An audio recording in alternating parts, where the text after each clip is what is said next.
Lutuan ko ang alaga ko ng patatas na may giniling.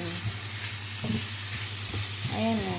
Yung parang corned beef style. Gustong gusto niya to. Ito yung patatas. Pinan-fry ko muna siya bago itong karne.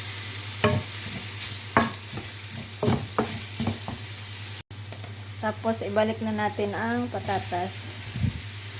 Ginisa natin. Ginisa ko lang pala to sa sibuyas.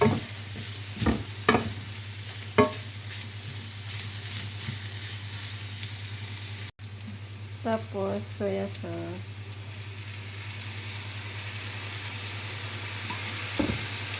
At may pangdurog.